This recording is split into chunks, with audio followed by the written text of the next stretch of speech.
7 август күнү кыргызстандык спортчу Үзүр Жусупбеков коло медалга ээ болду. Балбан медал уткандан кийин сезимдерин айтып, бир аз эмоциялар менен бөлүштү. Эмоция мындай. Кайырда бир аз чыгып кетти. Кудайга шүгүр, алхамдулилла. Себеби тегине. Бияка кетип атканда баары жакшы олимпиада дайындап кетти. Чемпион болойлу. Финалга чыгып кыргыз элин жетектей депчи. Бирок ага кече утулуп калдык Иран балбанга. Бирок болор иш болду, болду аганды. Үчтү насип кылып туруп буга деле шүгүр. Үйгө барып агайлар менен сүйлөшүп, кийинки циклдарга кандай болуп дайындалабыз. Көбүрөөк ашыкпам болуп атат, чоң эстерге бир аз тактический жактан бир аз эме окуп атам. Өзүм соперниктен көбүнчө тактический утулуп калдым. Ушулар муну ойлойм. Кийинки олимпиаданы иншалла чемпион болом. Кечеки жеңилгенден кийин бүгүн ушул эмеге чейин кандай өттү күн? Кече өзүм күрөшөрө чота самочувствием бир аз начар болот, билбейм эмнегедир. Же туура эмес тамактанып алдымбы, же тамагы бир аз жакпай калдыбы. Алысырап күрөшүп аттым.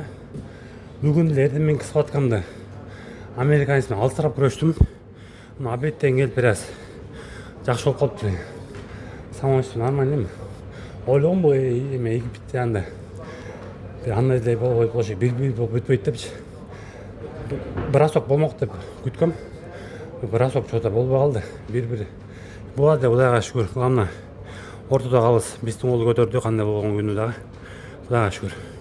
Мына азыр сен тамак жөнүндө айттың, азыр мына боксерлордон да көрүп аттык, бияктан каза алып келип, чучук алып келип жеп аттыр. Силерде кандай? Же вес боюнча проблема барбы? Жок, эде дайындалып атканда чучук жеш опасный, себеп дегене чучук күчтүүрөөк да өзүңүздөр билгендейчи.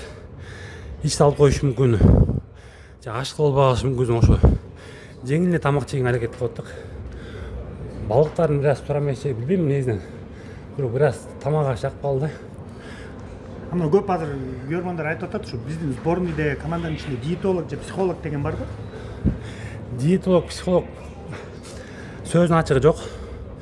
Ал диетолог, психолог балдар өзүбүз болуп калган эмес, тренерлер болуп калган.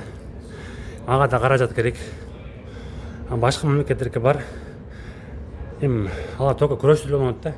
Биз диетаны дагы, психологический настрой дагы баардыгыбыз намаз окугандан кийин психологический жактан бир аз көбү жакшыракпыз да.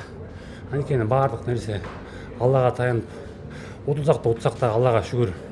Значит, будан жакшысын кийинкисине берет деп өзүчө дин алымдар айтмакчы, фатва чыгарып коебуз да. Кудайга шүгүр эле. Жана ошо сага партнер бергенде ошо сен өзүң коронный прием кылып аткансың, келип аттап туттап чабам деген. Ушул эмне болуп кетти? Же ковёрго чыгарып аттың беле закрыл? Жок, бул өзү артка жылып атты. Мен ойлойм, бул жерде калыстар бир аз туура эмес оценка берип койду депчи. Себеп дегене аны мен артка тартып закорго чыгарайм деген оюм эле жок болчу. Көтөргөндөн кийин өйдөгө тартып 4 балга же 2 айлык упайга чабыш керек да, биздин максатчы. Атаандашыбыз астыга жылган бөлөкчү артка жылып закорго чыгып кетти. Мага көтөрүп чапканга мүмкүнчүлүк бербей койду. Ошого байланыштуу мен көтөрө албадым да. Мен ойлойм, ал либо бир балл, либо ковёрдун сыртына өзү качкандыгы үчүн 2 балл бериш депчи.